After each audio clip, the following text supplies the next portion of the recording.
नमस्कार, आप देख रहे हैं सुरागीला न्यूज चैनल का उत्तराखंड बुलेटिन और मैं हूं आपके साथ उनजिला फातिमा। आइए नजर डालते हैं आज की फटाफट खबरों पर। मतदाता जागरूकता अभियान में उत्तराखंड पहले नंबर पर। चुनाव प्रचार के लिए देश भर में सीएम धामी की बड़ी डिमांड। बोर्ड रिजल्ट हुआ आउट, 10वीं और 12वीं के बच्चों ने टॉप कर लहराया परचम। राज्य में फैला डेंगू और चिकनगुनिया से कोहराम। मुख्यमंत्री धामी ने टॉपर से की फोन पर बात। लोगों की सुरक्षा पर खड़ा हुआ बड़ा सवाल, आपस में भिड़े पुलिस के 2 जवान। कॉलोनी पर जिला विकास प्राधिकरण द्वारा कार्रवाई की तैयारी की गई शुरू। 3 नए क्रिमिनल कानून को लेकर पुलिस लाइन में हुआ कार्यशाला का आयोजन।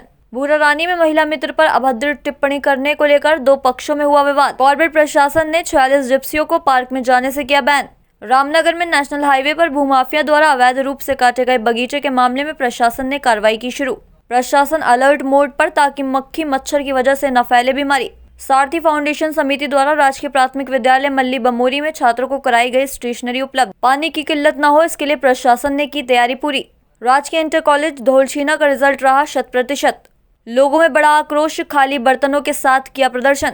वक्त हो चला है खबरों को विस्तार से जानने का। मतदाता जागरूकता अभियान में उत्तराखंड पहले नंबर पर रहा। उत्तराखंड मुख्य निर्वाचन अधिकारी कार्यालय में मतदाता जागरूकता के लिए चलाए गए अभियान को प्रथम स्थान मिला है। आपको बता दें कि सोशल मीडिया अभियान को भारत निर्वाचन आयोग की रैंकिंग में उत्तराखंड को प्रथम स्थान हासिल हुआ है। मतदाता जागरूकता और जानकारी से भरे कंटेंट को लोगों ने खूब पसंद किया है। संवाददाता सुनील राज की रिपोर्ट।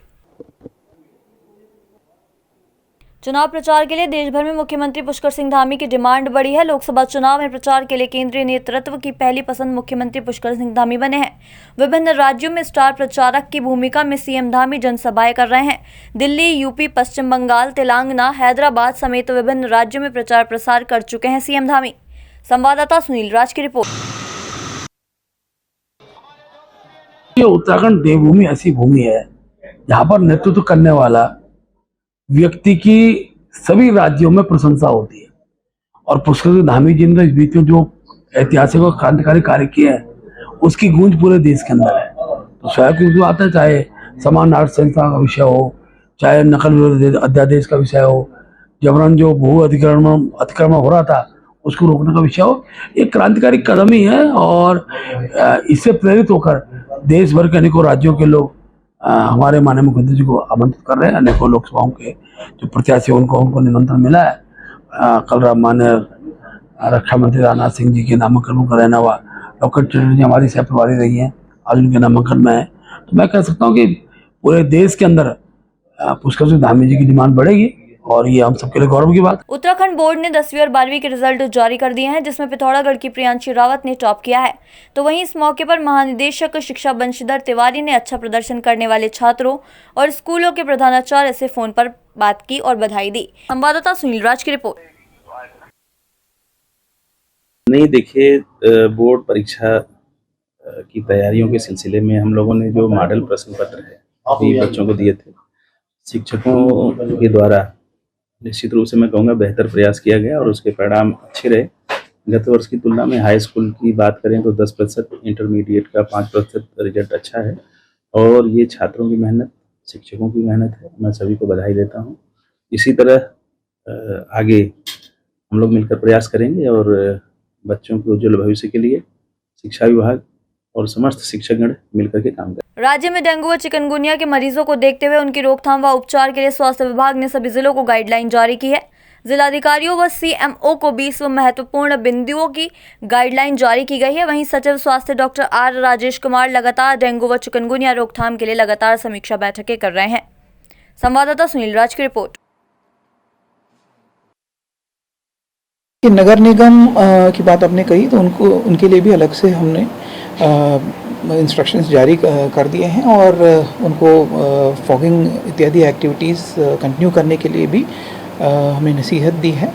और जैसे मैं बता रहा था, अभी फोकस जो है सोर्स रिडक्शन पे है और रेगुलर मॉनिटरिंग पे है कि जो सोर्सेस हैं जहाँ पे पानी एकत्रित होता है वहाँ पे हम लोग ध्यान रखें और उन जगहों पे फोकस करके ज़्यादा से ज़्यादा प्रिवेंट करें। मुख्यमंत्री पुष्कर सिंह धामी ने उत्तराखंड बोर्ड की हाई स्कूल व इंटरमीडिएट परीक्षा में सर्वोच्च स्थान प्राप्त करने वाले विद्यार्थियों से फोन के माध्यम से बात कर उनको उज्जवल भविष्य की शुभकामनाएं दी।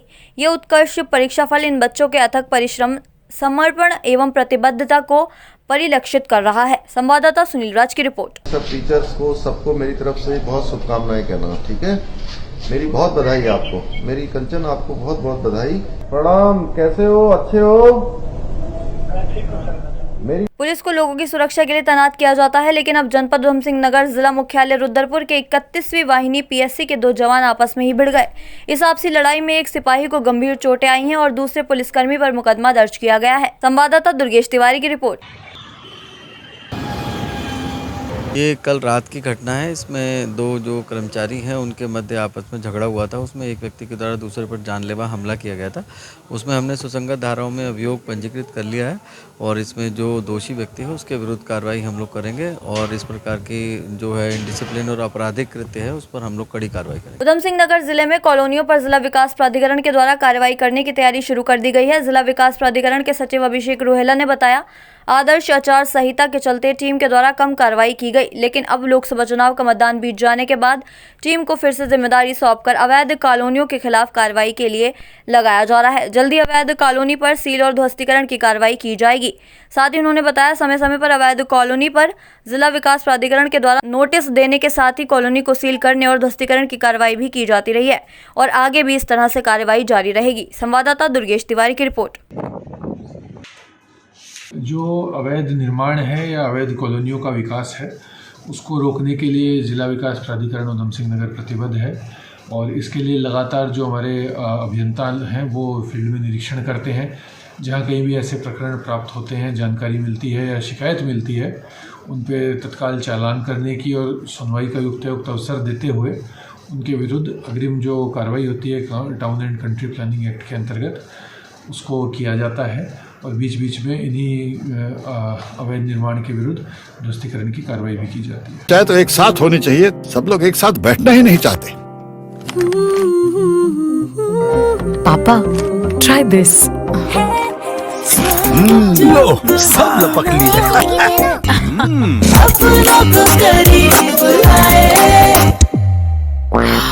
ये क्या हाल कर दिया है रूम का? बस कल से चाय मेरे रूम में। देवर पान नमकीन। देश में 1 जुलाई से लागू होने वाले 3 नए क्रिमिनल कानून को लेकर रुद्रपुर की पुलिस लाइन में कार्यशाला का आयोजन किया गया, जिसमें मास्टर ट्रेनर के द्वारा जनपद में तैनात उप निरीक्षक, निरीक्षक और विवेचकों को नए कानून के संबंध में विस्तार से जानकारी दी गई। संवाददाता दुर्गेश तिवारी की रिपोर्ट।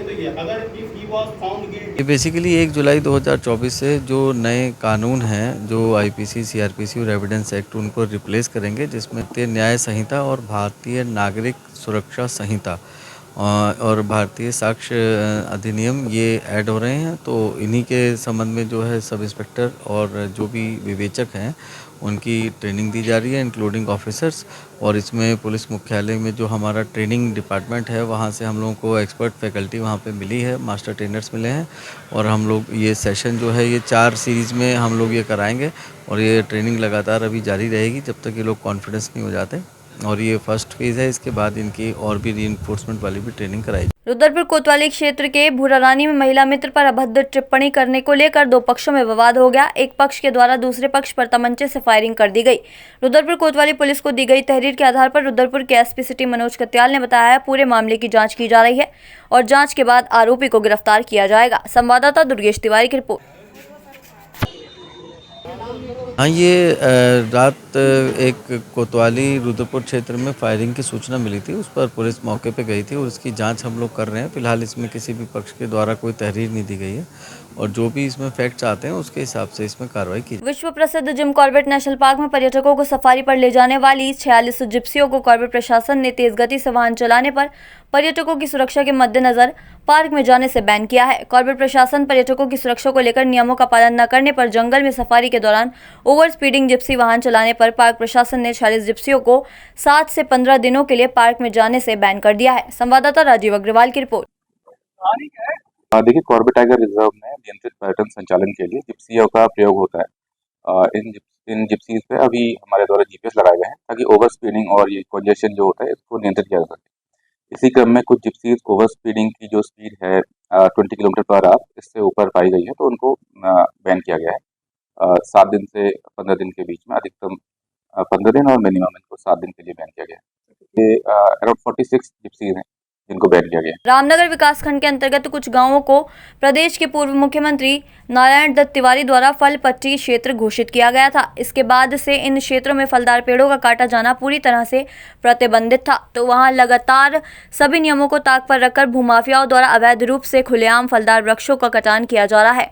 वहां पर कॉलोनी का निर्माण किया जा रहा है। इसी मामले को लेकर तहसीलदार कुलदीप पांडे द्वारा रामनगर काशीपुर मार्ग नेशनल हाईवे 309 पर ग्राम चिल्किया के समीप लक्ष्मी नारायण मंदिर के सामने अवैध रूप से एक बगीचा काटने की सूचना पर मौके पर पहुंचने के साथ कार्रवाई की गई है। संवाददाता राजीव अग्रवाल की रिपोर्ट। देखिए, फल पट्टी अंतर्गत किसी प्रकार के पेड़ काटने में पूर्णतः प्रतिबंधित है। हाईकोर्ट के भी इसमें स्पष्ट निर्देश है, पेड़ ना काटे जाएं। परंतु इसमें देखा यह जा रहा है कि भूमाफियाओं द्वारा या संबंधित जो इसमें लॉबीज़ हैं वो रातों रात इसमें पेड़ काट रही हैं और इसमें CTR के 2 किलोमीटर के अंदर फलदार वृक्षों की जो सुरक्षा करनी है वन विभाग ने करनी है।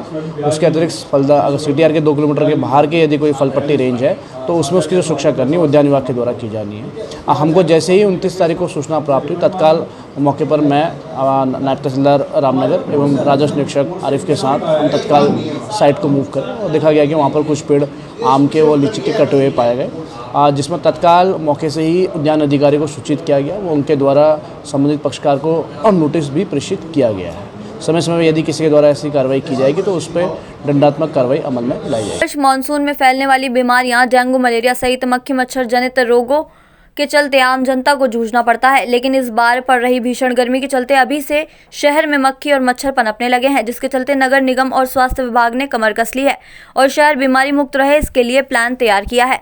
स्वास्थ्य विभाग की टीम पिछली बार के आंकड़ों को ध्यान में रखते हुए ज्यादा संवेदनशील इलाकों पर विशेष नजर रखे हुई है और डेंगू और मलेरिया की स्क्रीनिंग सहित घरों का स्थलीय निरीक्षण कर रही है। संवाददाता दीपक अधिकारी की रिपोर्ट।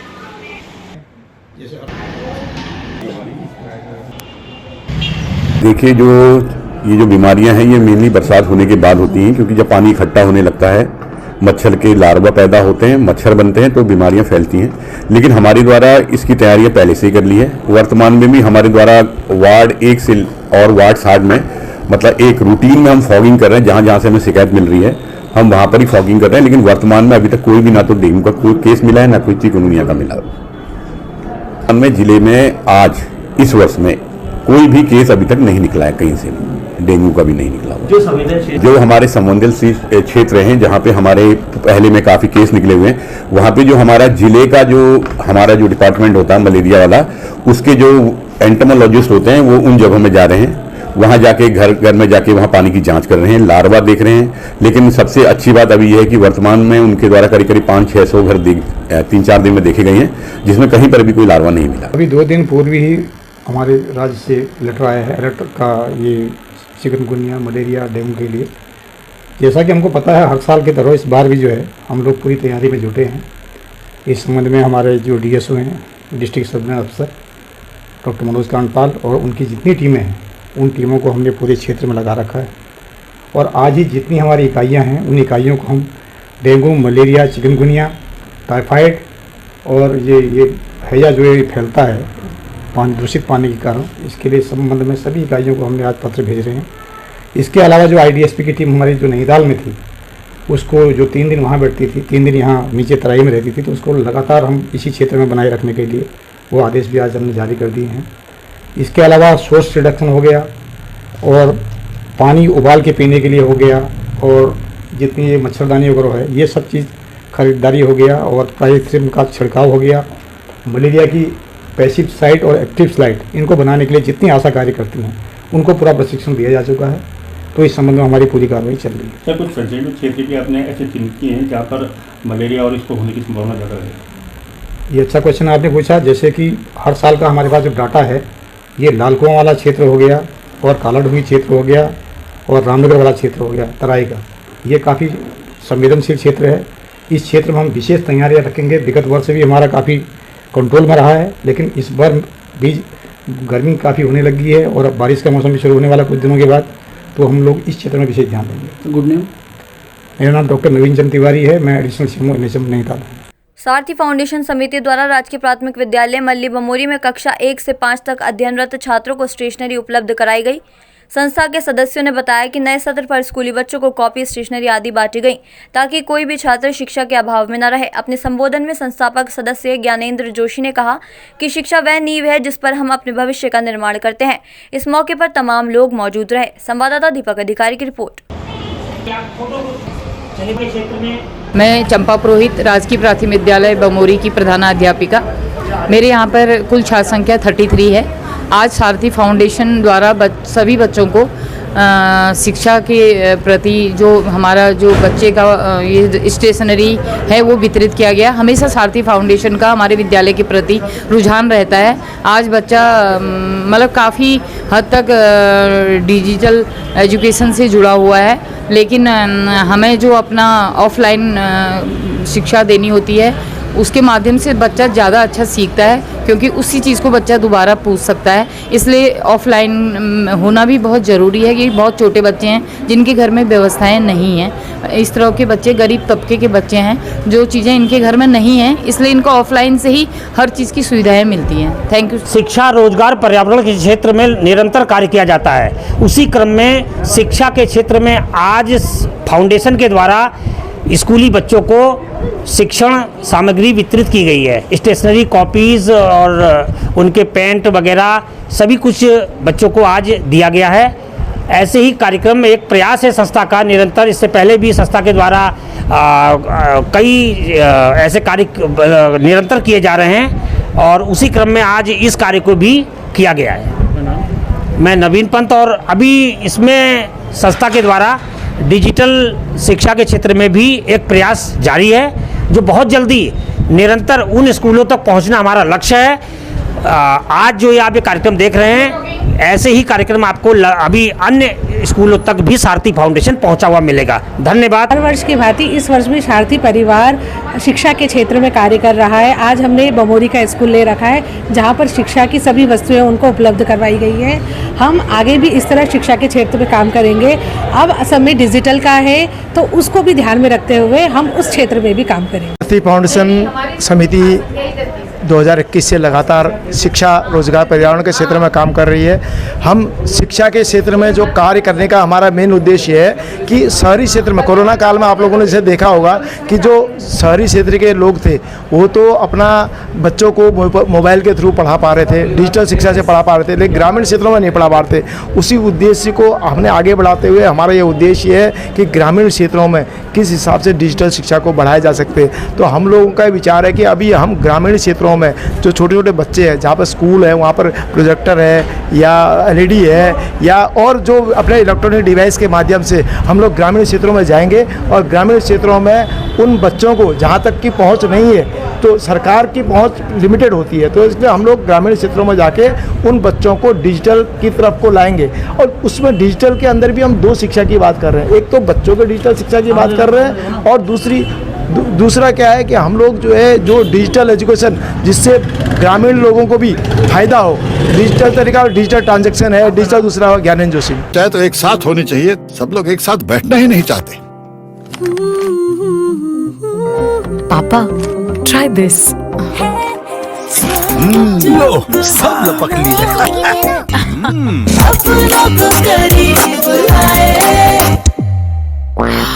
ये क्या हाल कर दिया है रूम का? बस कल से चाय?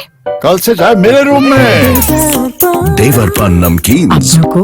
गर्मी का पारा चढ़ते ही पानी का संकट भी गहराने लगा है। गोला का जल स्तर कम होने से बैराज से मिलने वाले पानी का प्रेशर भी कम हो जाता है, जिससे शहर के आखिरी छोर वाले घरों व ऊंचाई पर स्थित घरों में पर्याप्त पानी नहीं पहुंच पाता है। वहीं जल संस्थान के अधिशासी अभियंता RS लोशाली का कहना है कि हमारी तरफ से पूरी तैयारी की गई है।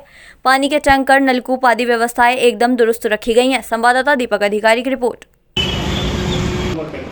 वर्तमान में हमारे समस्त नलकूपों से सुचारू रूप से हम लोग जलापूर्ति कर रहे हैं और हमने एक व्यवस्था के लिए जहां समस्याग्रस्त क्षेत्र आ रहे हैं 10 विभागीय टैंकर और 2 प्राइवेट टैंकर के माध्यम से भी पेयजल का वितरण कराया जा रहा है।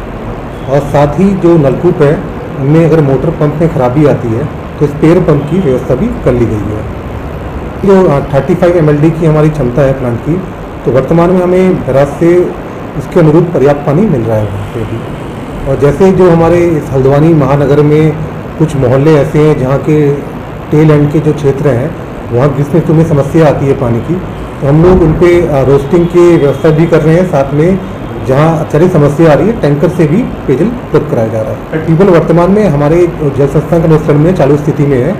एक आज ही एक सूचना मिली है कि छड़ैल में सिंचाई नलकूप खराब हुआ है, जिसमें भी नलकूप खंड ने कार्रवाई शुरू कर दी है। उत्तराखंड बोर्ड द्वारा जारी परीक्षा फल में मां आनंदमयी राजकीय इंटरमीडिएट कॉलेज ढोलछीना द्वारा उत्कृष्ट प्रदर्शन किया गया है। विद्यालय का हाई स्कूल और इंटरमीडिएट दोनों कक्षाओं का परीक्षाफल 100% रहा। इंटरमीडिएट में कुल 20 विद्यार्थियों में से 4 परीक्षार्थी ससम्मान उत्तीर्ण सहित कुल 16 परीक्षार्थियों ने प्रथम श्रेणी प्राप्त की है। संवाददाता हेमंत मेहरा की रिपोर्ट।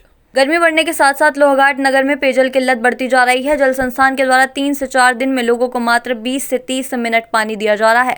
जल संस्थान की इस कार्यप्रणाली से आक्रोशित लोहाघाट नगर के ढाराढूंगा क्षेत्र के लोगों ने खाली बर्तनों के साथ जल संस्थान के खिलाफ नारेबाजी करते हुए प्रदर्शन किया तथा पेयजल समस्या के समाधान की मांग की। संवाददाता लक्ष्मण विष्ट की रिपोर्ट। सर, इसमें मुख्य रूप से जो इसकी मूल समस्या है वह चारों तरफ पानी के स्रोतों में पानी की कमी हो जाना, जैसा कि सभी जगह पानी की कमी हो रही है।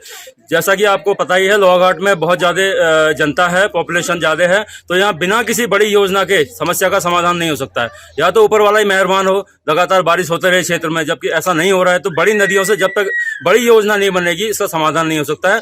फिलहाल फौरी तौर पर कार्रवाई ये की जाए कि जो टैंकरों की संख्या उन्हें किया उन्हें ज़्यादा बढ़ाया जाए, और जो हमें जो निश्चित समय उन्हें निर्धारित किया है बांटने का पानी, उस समय को जरा बढ़ाया जाए ताकि जनता को कुछ राहत मिल सके। बड़ी योजना से जो बड़ी नदियां हैं, चाहे वो पंचेसर हो चाहे सरयू नदी हो, बिना उससे पाइपलाइन आए हुए यहाँ का समाधान नहीं हो सकता। हाँ, हम ये भी चाहेंगे कि जिस समय पे बहुत ज्यादा अगर संकट होता है तो कुछ 1000 लीटर या कुछ वहां से भी उठा के टैंकर में डाला जाए, इस ओर भी पहल की जाए। नहीं दिया जा रहा है। भवन मूल्यांकन हर साल बढ़ने में ही है सर, और कोई लिमिट नहीं है। किसी का 200 का बिल होगा, किसी का 400 का होगा, किसी का 600 का होगा। और यहाँ पर जितने लोग हैं वो उसी 10 मिनट 12 मिनट तीसरे दिन पानी का हमें मिल पा रहा है यहाँ पर। तो ऐसी का क्या करना, या तो ये 4-4 5-5 लाइनें जो बनाई हुई हैं उनको सब एक बनाई जाए, एक ही लाइन से सभी को पानी दिया जाए।